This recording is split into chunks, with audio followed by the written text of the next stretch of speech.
nuyu ñëpp ku ci nekk ci sa tur ak sa sant di sant nag fii nag dama représenté quartier UCAD 1 et 2 quartier Tawfekh bu Ankar ak Tawfekh 2 délégué wu Ankar a ngi nii Mboup mais ñu may ma rek possibilité pour ma wax ci seen tur li may jëkk wax nag mooy di sant suñu jigéen yi ay jabar yu dal lañu am bu ñu dal woon fii dina metti di sant suñu doom yi ay doom yu yaru bu ñu yaruwuloon fii day toj boobu ba léegi nag ñu ngi ci ay problème maa ngi fii depuis 2006 waaye bi ñu tabaxee ñaari tali yee baax na gaa waaye nag ci lañ commencé am problème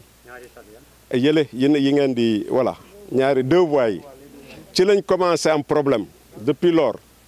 ñun nag xaaruñu état bi lu ne def nañ ko fi ay cotisation 100 000 50 000 jënd pompe lu ne def nañ ko fi xaaruñu kenn bien que sax policier xeetu politicien bu nekk aussi jaar na fi waaye waxu politicien la rek waxu politicien la li tax nag ñu organiser lii ñun président de la république lañ bëgg a waxal président de la république la ñu bëgg mu jot suñu message parce que façon politicien bu ne jaar na fi rawatina nag ministre am bii nga xam ne du wax dëgg Omar Gueye naka la sañee wax 98% de je ne sais quoi Macky bu bëggee lu baax na wàccee Omar Gueye mii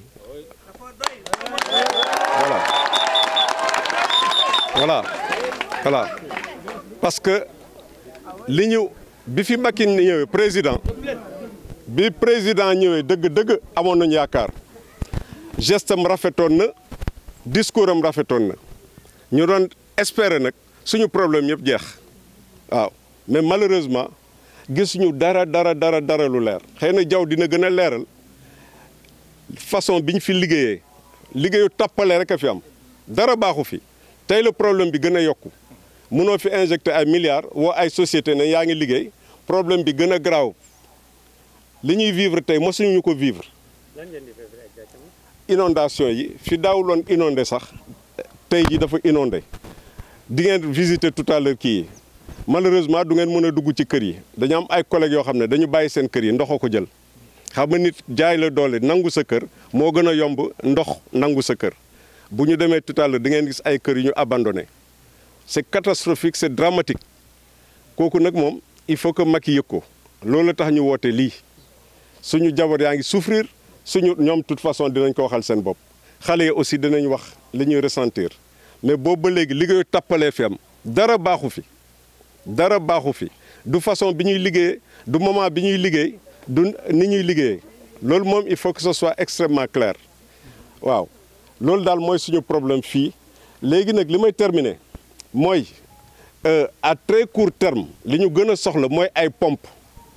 nee nañ ma démb rek maa ngi waxtaan ak sous-préfet Jaxaay mu ne ma yaa 5 pompes qu'on a mise à la disposition xaw ma lan ak lan waaye nag ku ci am priorité ku ci am soxla te nga priorité da ngay ñëw jël pompe yu puissante régler sa problème dem delloo ko ma ne nag yëf yi jaar la bu dee gëm nañ li ñuy wax waxu dof la bu dee gëm nañ li ñuy wax waxu tappale la bu dee nag li ñuy wax xamuñu ko ay dof lañu parce que loolu du waxu nit voilà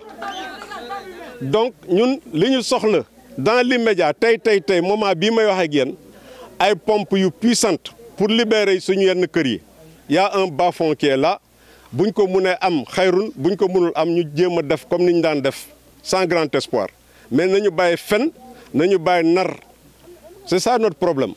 ku ñuy wax dëgg lañu préféré xam ne yow wax nga ñu dëgg et puis c'est tout mais fenkat di wax loo gëmul wala doo xalaat sax ci li ngay wax kooku mënuñu ko supporter Macky nag bu bëggee protéger boppam na seetaat ñi ko wër loolu mooy problème bi maintenant à moyen terme nañu defar lii ñu wax ne ci lañ nekk nii ba pare branché ñu ci ñun ñii ñëpp parce que seen première erreur mënoo di liggéeyal nit te xamoo nit ki dañuy nëbb seen lépp kii ingénieur la man mi environnementaliste la ku ci nekk fii ani Kayre ñun ñëpp ay spécialiste lañu ak sax jarul sax ngay nekk environnementaliste ingénieur yow mi dëkk fii yaa xam li ngay vivre yaa xam nu mu demee ñu indil ñu ay yëfu tappale ñoo xam ne kenn xamul lu ñu jàng fu ñu ko jàngee ak bu fekkee jàng nañ it ay tappale rek lañ fi indi booba léegi dañu sonn nag Kër Massar tampi Tawfekh Ankar tampi UCAD tampi